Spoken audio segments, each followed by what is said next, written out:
pessoal, seguimos então para as nossas aulas aí sobre a teoria crítica, e nesse vídeo nós vamos ver a segunda etapa, a segunda geração da Escola de Frankfurt e também a visão de Walter Benjamin em relação a Adorno e Horkheimer.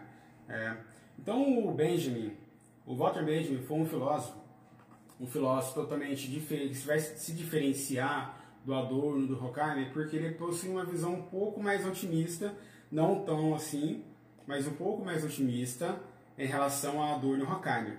Pois enquanto Adorno e Horkheimer eles acreditavam que a arte acabou sendo tomada pelo capitalismo e estava a serviço do capitalismo, do lucro e não mais da politização do ser humano, o que o Walter Benjamin diz? O Walter Benjamin ele vai dizer que a arte ela poderia sim ser um objeto de politização do homem, ou seja, ele não descartava totalmente a arte como um mecanismo que não poderia levar o ser humano à politização. Para ele poderia sim, a arte ela poderia ser usada, ser um instrumento que poderia levar o ser humano à reflexão e à transformação da sociedade. Então ele vai usar um exemplo muito interessante, que é o cinema.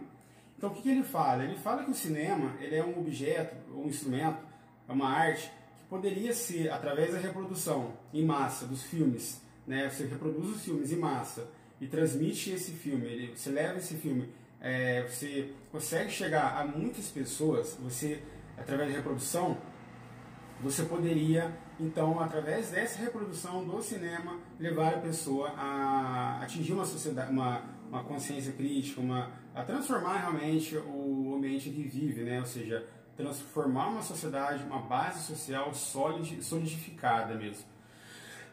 Então, ele vai ver no cinema como a saída para salvar, digamos assim, a arte do capitalismo, ou da indústria cultural. Então, a gente pode ver hoje que os meios de comunicação, a maioria deles, realmente, principalmente na TV aberta, a maioria dos programas, elas são realmente, eles visam justamente o domínio do homem mesmo, visa levar o ser humano à manipulação e alienação. Isso é fato, Você pega as novelas aí, o que as novelas transmitem de bom? O que o Big Brother transmite de bom? Qual é a crítica social que é feita aí? Qual é a reflexão que ele faz em relação à sociedade? Nenhuma. Então isso, o Big Brother, o novela, são totalmente cultura chamada de cultura de massa. Por que cultura de massa? Porque é uma cultura que é para o povo, que é para grande parte da sociedade, que o objetivo é atingir, através dos veículos de comunicação de massa, uma grande quantidade de pessoas, uma quantidade muito grande de pessoas, a fim de manipular e dominar. Porém, o Habermas ele via que o cinema ele poderia salvar a sociedade. Poderia, através dos filmes, levar as pessoas a conscientizarem, a atingir um pensamento solidificado e reflexivo. Então, vamos lembrar aqui que a teoria crítica ela possui duas etapas, duas fases, duas gerações. Primeira etapa, formada por Adorno, Horkheimer, Walter Benjamin, Herbert Marcuse, que são filósofos pessimistas, que perderam a esperança no ser humano em relação à consciência crítica. E nós temos os filósofos de segunda geração, que começa ali por volta de 1950, que o seu grande representante é o filósofo Jürgen Habermas.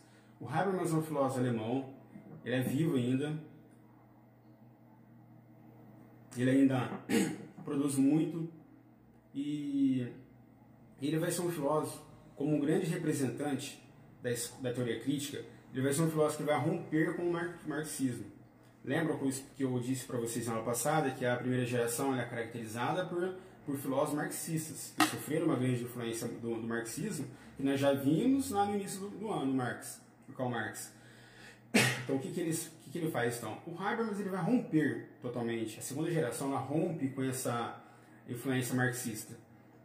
Então, o que ele vai dizer aqui? Ele vai dizer que o capitalismo ele é sim um sistema político, uma teoria, um sistema político que acaba, querendo ou não, ele acaba causando a exploração do ser humano, a exploração social, as grandes desigualdades, porém não é o único sistema que causa a desigualdade social e as grandes dominações do ser humano, né? Então o que ele vai dizer aqui? Ele não é tão pessimista assim, aliás, ele não é um pouco pessimista. Ele vai ser um filósofo conhecido como aquele que tenta salvar a razão. O que é salvar a razão? Resgatar novamente a capacidade do ser humano, a capacidade do homem de formar uma sociedade reflexiva e questionadora e autônoma, que pensa por si mesmo, né? Então o que o Habermas faz? Qual que é a importância dele para a Escola de Frankfurt? Ele vai ser muito importante porque ele vai acreditar que o ser humano ele ainda possui a razão crítica, ou seja, ele possui ainda a capacidade de reflexão e de consciência crítica e de autonomia. Então ele resgata, e nós vamos ver ele ainda lá por volta do terceiro bimestre, nós vamos estudar ele, né, mais aprofundado. Ele vem com algumas teorias muito importantes, né, a ética do diálogo, né, a ética da razão comunicativa, né, ele fala que a comunicação, que a razão comunicativa, a ética do discurso, né, ou seja, a capacidade que você tem de discursar, de conversar, de dialogar, de entrar no consenso, ele é muito importante, porque ele leva ao bom senso, ela leva a principalmente países líderes de países entrarem em acordos em relação a conflitos. Então tudo isso é caracterizado pela razão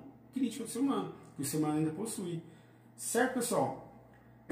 Vou mostrar para vocês aqui 2 livros muito importantes para quem quer prestar o vestibular, o Enem. O Saresp ajuda muito, é muito importante a filosofia no Saresp, né? A parte de redação, se a pessoa é seu aluno, ele tem o hábito de ler, de ler muito, de ler principalmente filosofia, ele tem uma grande capacidade de raciocínio crítico, né, raciocínio argumentativo, na hora principalmente da redação. Então são 2 livros legais, importantes. Esse aqui, principalmente, ele não é muito grande, ele é curtinho. Ele tem apenas 120 páginas, ele foi escrito pelo Adorno. Ele chama Indústria Cultural e Sociedade, é muito legal, ele aborda bem essa questão da sociedade de massa, né, da indústria cultural, né, da cultura que é tomada pela indústria e é vendida, e aquela cultura de massa, o que é a cultura dele, ele fala muito bem, esclarece muito bem o que é a cultura de massa. E esse livro aqui também, que é a Dialética do Esclarecimento, escrito pelo Adorno e pelo Horkheimer, que é um dos principais livros aí da Escola de Frankfurt, da teoria crítica, que aborda muito o pensamento dos dois aí em relação ao que nós tivemos hoje. Ok? Pessoal, qualquer dúvida, pode me chamar no WhatsApp, me chame no WhatsApp, me mandem e-mail que eu respondo e esclareço. Ok? É importante que vocês não fiquem com dúvida, vocês não fiquem com as dúvidas, não parem de estudar, não parem de buscar o conhecimento, que é muito importante, né? Que sem educação nós não vamos conquistar nada, né? A educação é o caminho para tudo, né? Como tudo começa pela educação, ok? Pessoal, só um lembrete importante: estamos em época de pandemia, de uma gripe aí, aliás, de uma gripe não é gripe isso, é um vírus, né? Essa pandemia é caracterizada por um vírus muito potente, a gente não sabe realmente o que, né, pode acontecer por esses dias aí, então fiquem em casa, não saiam de casa e vamos proteger nosso país do avanço desse vírus aí, ok? Um abraço, pessoal!